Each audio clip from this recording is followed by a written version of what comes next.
June 6, 1944. The largest amphibious invasion in human history crashes onto the beaches of Normandy, and in Berlin, the officers of German High Command study their maps with something close to satisfaction. Not panic, not alarm. Satisfaction. Because they know something the Allies don't realize they know. This, they tell each other, is exactly what they expected. A diversion, a feint. Clever, certainly. Massive, undoubtedly. But not the real invasion. The real invasion, they assure themselves, is still coming. At Pas de Calais, 250,000 German soldiers wait for an attack that will never arrive. The most successful military deception in history isn't about what you make your enemy believe. It's about what you make them continue believing even after reality is screaming the opposite truth in their faces. And on the morning of June 6th, as 50,000 Allied soldiers fight their way onto 5 Normandy beaches, the German High Command begins a 7-week journey of denial, rationalization, and catastrophic miscalculation that will cost them any chance of throwing the invasion back into the sea. The story of D-Day isn't just about what happened on those beaches. It's about what was happening inside the minds of the men who could have stopped it and why they couldn't see what was right in front of them. General Feldmarschall Erwin Rommel stands in his home in Herrlingen, Germany, 100 miles from the nearest coast, holding a pair of women's shoes. It's his wife Lucy's birthday, and he's been planning this surprise for weeks. Grey suede, Paris-made, exactly her style. Outside, rain hammers against the windows. In Normandy, that same rain is turning the English Channel into a maelstrom that Rommel's meteorologists have assured him makes invasion impossible for at least another week. The phone rings at 6:30 in the morning. His chief of staff's voice is tight, controlled, delivering information that should trigger immediate crisis response. Allied paratroopers dropping across Normandy. Massive naval bombardment. Landing craft approaching the beaches. Rommel listens, and his first response isn't to rush back to France. It's to call General Feldmarschall Gerd von Rundstedt, Commander-in-Chief West, and ask a question. Is this it, or is this the diversion? Von Rundstedt, 70 years old, aristocratic, contemptuous of Hitler, but serving him anyway, sits in his headquarters at Saint-Germain-en-Laye, outside Paris, and considers the same question. He has the reports in front of him. 5 beaches under assault, airborne landings on both flanks, naval gunfire that suggests hundreds of ships. But he also has something else. Intelligence. Weeks and months of intelligence, all of it pointing to the same conclusion. The main invasion will come at Pas de Calais, 150 miles northeast of Normandy, the shortest route from England to Germany. The obvious choice. The logical choice, and every piece of intelligence confirms it. Von Rundstedt makes his decision. He will not release the Panzer reserves. Not yet. Not until he knows whether this is real or a diversion to pull forces away from Pas de Calais before the real blow falls. At Pas de Calais, the 15th Army, Germany's strongest force in France, maintains its positions and waits. The man who made this decision possible is sitting in a fake headquarters in southeast England, commanding an army that doesn't exist. General George Patton, the most aggressive and recognizable American commander in Europe, paces the grounds of a manor house surrounded by inflatable tanks, plywood landing craft, and radio operators broadcasting an endless stream of fake military traffic, the 1st United States Army Group. FUSAG, a phantom force of 12 divisions, 50,000 vehicles, and 150,000 men that exists only in German intelligence reports, and Patton's very real, very visible presence. The Germans know Patton, they respect him, they fear him, and they know the Americans wouldn't waste their best commander on a secondary operation. Wherever Patton attacks, that will be the real invasion, and Patton is in southeast England, directly across from Pas de Calais. So when the reports come in on June 6th that Patton's army hasn't moved, that FUSAG is still in position, still broadcasting, still preparing for something, the conclusion seems obvious. Normandy is the diversion. pattern and the real invasion are still coming. In Berchtesgaden, Adolf Hitler sleeps until noon. His staff knows better than to wake him. Even for this, even for an invasion that's been expected for months. They gather the reports, prepare the briefings, and wait for the Führer to rise. When he finally does, when he's shown the maps and the intelligence and asked for permission to release the Panzer reserves, he asks the same question everyone else is asking. Is this the real invasion? Or is this a trick to make us commit our forces away from Pas-de-Calais? His intelligence chief, Oberst Friedrich Adolf Krummacher, presents the evidence. The Abwehr, German military intelligence, has confirmed through multiple sources that the Allies have approximately 150 divisions available for invasion. They've identified 89 of them. That leaves 61 divisions unaccounted for, and Fusag, Patton's army group, represents a substantial portion of those missing divisions. The mathematics seem clear. The Allies wouldn't commit everything to Normandy and leave their strongest force idle. This must be the diversion. Hitler gives his approval to send some reinforcements to Normandy, but the Panzer reserves, the mobile armored fist that could potentially drive the Allies back into the sea in the first critical hours, will remain under his personal control. He will not be tricked into committing them to the wrong place. At the Normandy beaches, the 21st Panzer Division, the only armored unit within immediate striking distance, finally receives permission to counterattack at 4 in the afternoon. 10 hours after the first Allied soldiers hit the beaches. 10 hours of Allied forces digging in, bringing up reinforcements, establishing positions. The Panzers attack into the gap between Juno and Sword beaches, nearly reach the coast, then withdraw, when they see hundreds of Allied gliders landing behind them and assume they're about to be cut off. They're not. The gliders are reinforcements for the British airborne forces, but the 21st Panzer doesn't know that. They pull back. The gap between the beaches remains open, but no one exploits it. And by nightfall, 50,000 Allied soldiers are ashore, holding a fragile but expanding beachhead. In German headquarters across France, officers study the reports and reach their conclusions. The invasion is real, certainly. But it's not the main invasion. It can't be. The logic doesn't support it. General Major Alfred Jodl, Chief of Operations at German High Command, briefs Hitler that evening. His assessment is clear. Normandy is a major operation, yes, but it's designed to draw German forces away from the real invasion site.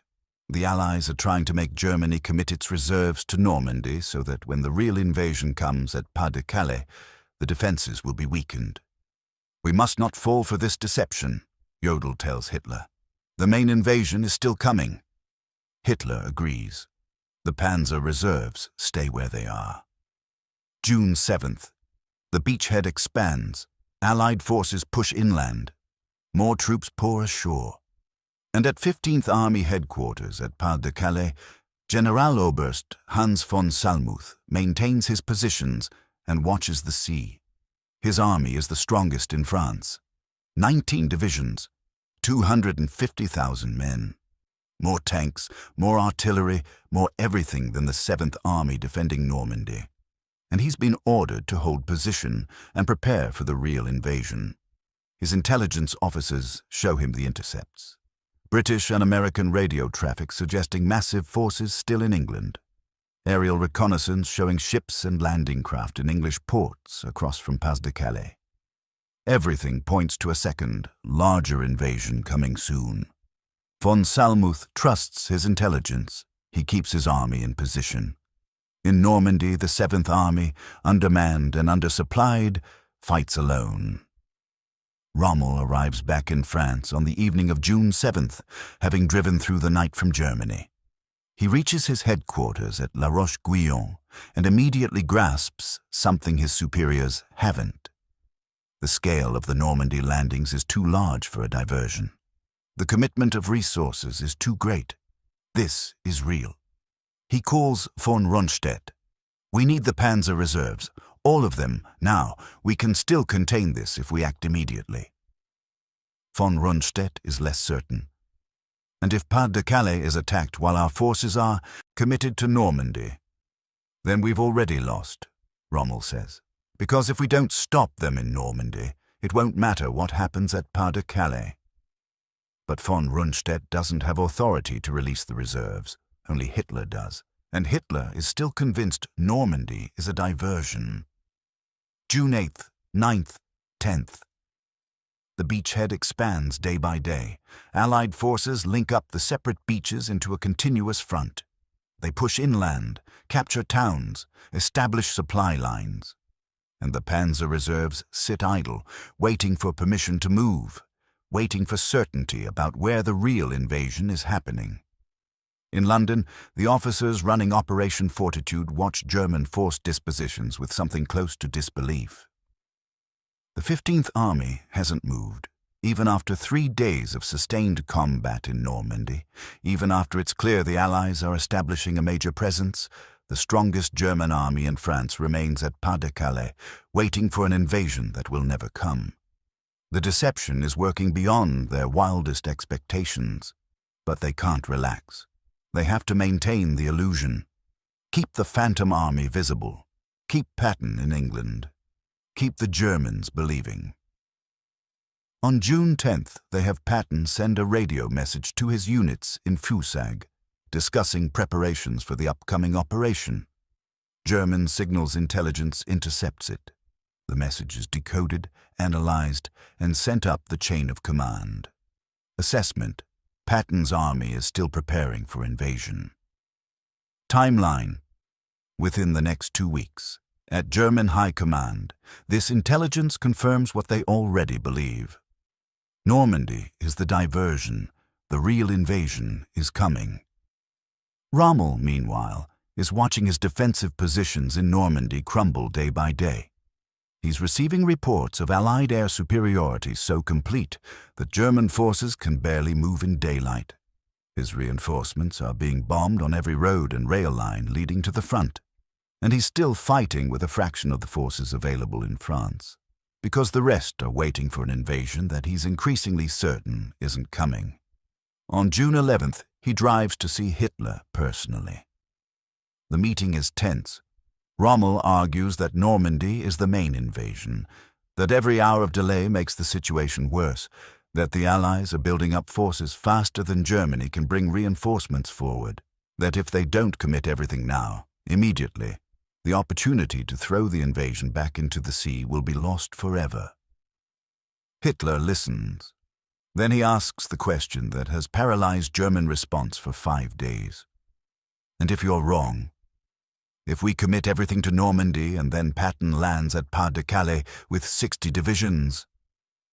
Rommel has no answer to this, because German intelligence says those 60 divisions exist. They've been tracked, identified, confirmed through multiple sources. The intelligence is wrong, but Rommel doesn't know that. No one knows that. The Phantom Army is too perfect, too detailed, too thoroughly constructed. Hitler makes his decision. Some reserves will go to Normandy, but not all, not enough to risk being caught unprepared at Pas-de-Calais. Rommel returns to France knowing he's lost. June 15th. 9 days after D-Day, the Allies now have 326,000 troops ashore in Normandy. They control a beachhead 50 miles wide and 10 miles deep. They've captured Bayeux and Carentan. They're pushing towards Cherbourg, and at Pas-de-Calais, the 15th Army maintains its positions. Von Salmuth is starting to have doubts. 9 days is a long time for a diversion. The forces committed to Normandy are substantial. The fighting is intense, but his intelligence still shows Patton in England, still shows ships and landing craft at the ready, still suggests another invasion is coming. He requests clarification from High Command. Is he authorized to send reinforcements to Normandy? The answer comes back. Maintain positions. The main invasion has not yet occurred. In Normandy, German commanders are screaming for reinforcements. The 21st Panzer Division has been fighting continuously for 9 days. The 12th SS Panzer Division, finally released from reserve, is being ground down by Allied artillery and air power. The Panzer Lehr Division is trying to reach the front, but is being bombed to pieces on the roads. And 300 miles away, the strongest army in France sits idle. June 20th. 2 weeks after D-Day. American forces cut across the Cotentin Peninsula, isolating Cherbourg. British forces are fighting toward Caen. The beachhead is secure, expanding, impossible to dislodge without a massive counterattack using forces that Germany doesn't have in position, because those forces are still waiting at Pas-de-Calais. At German High Command, the debate continues. Jodl still argues Normandy is a diversion.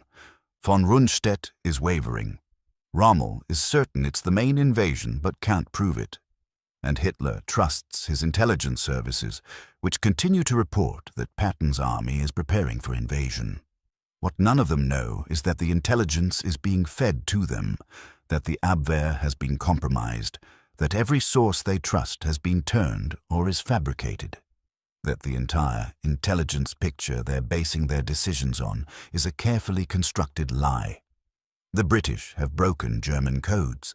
They can read German intelligence reports. They know what the Germans believe, and they feed that belief, carefully, precisely, through double agents and fake radio traffic and Patton's very visible presence in England.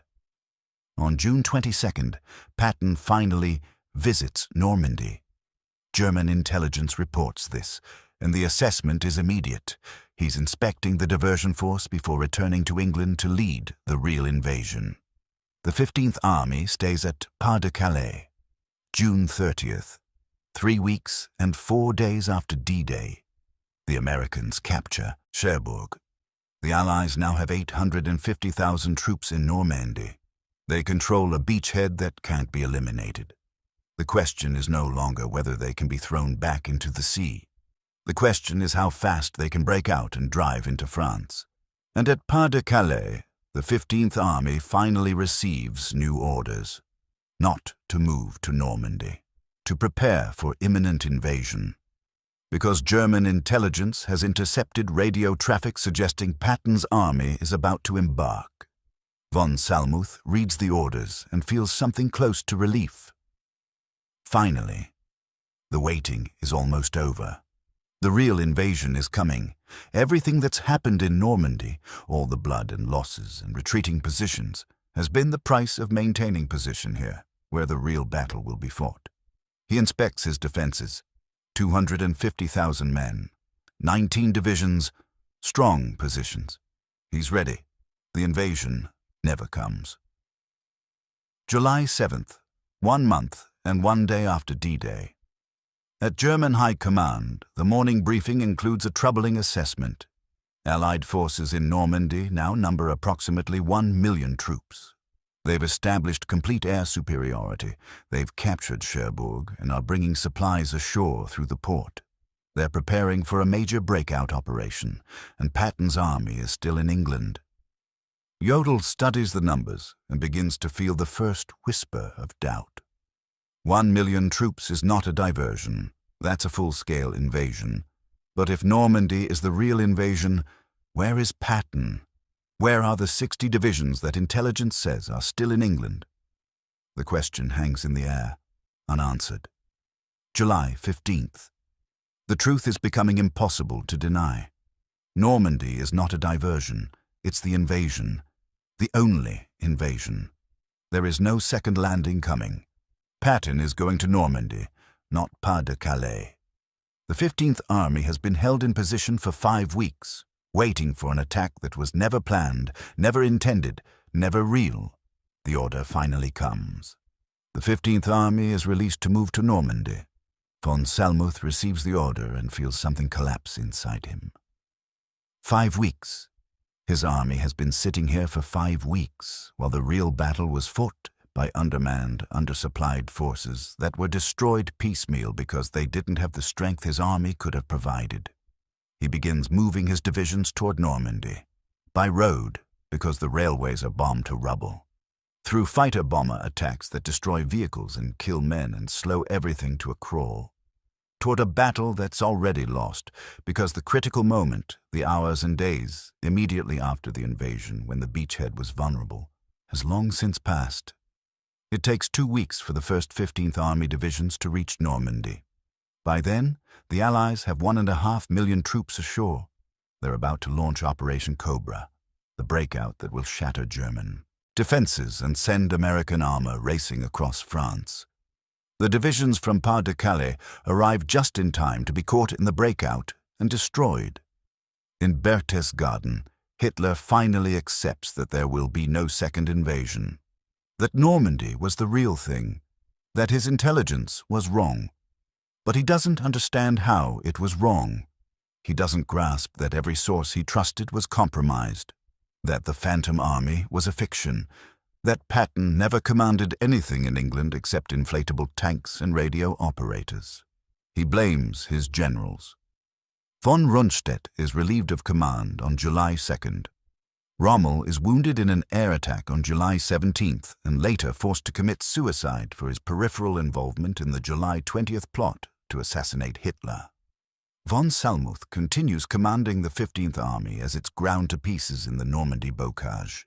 The officers who ran Operation Fortitude, who created the Phantom Army and fed the deception and kept the 15th Army frozen at Pas-de-Calais for 7 crucial weeks, never fully reveal how they did it. Some details remain classified for decades. The turned agents, the fake radio networks, the careful calibration of information fed to German intelligence, all of it is too sensitive, too useful for future operations. But the results are undeniable. On June 6, 1944, Germany had enough forces in France to potentially throw the invasion back into the sea. They had the tanks, the troops, the defensive positions. What they didn't have was the ability to commit those forces to the right place at the right time, because they couldn't tell the difference between reality and carefully constructed fiction. The most successful military deception in history wasn't about making the enemy believe something false. It was about making them continue believing it even after the truth was obvious, even after reality was screaming at them, even after every rational assessment should have told them they were wrong. Because the intelligence was so good, so detailed, so thoroughly confirmed through multiple sources, how could they not believe it? That's the genius of the deception. It didn't just fool German intelligence. It fooled the entire decision-making apparatus of the German military. It made them second-guess their own observations, made them trust reports over reality, made them wait for an invasion that was never coming while the real invasion established itself so thoroughly that by the time they accepted the truth, it was far too late to do anything about it. On July 25, 1944, Operation Cobra begins. American forces punch through German lines and race into France. The Normandy campaign becomes a war of movement. German forces that could have been used to contain the beachhead in June are instead used trying to stop a breakout in July, and they fail. Paris is liberated on August 25th. American forces reach the German border in September. The war in the West becomes a question of when, not if, Germany will be defeated. And it all traces back to those first hours and days after D-Day, when German High Command looked at the largest amphibious invasion in history and said, with confidence, with certainty, with complete conviction, this is not the real invasion. The real invasion is still coming. At Pas-de-Calais, empty gun emplacements face the sea. The positions are abandoned now. The troops have been sent to Normandy, too late to matter. The Atlantic Wall, the fortress that was supposed to make invasion impossible, has been breached not because it was weak, but because the defenders were looking the wrong way.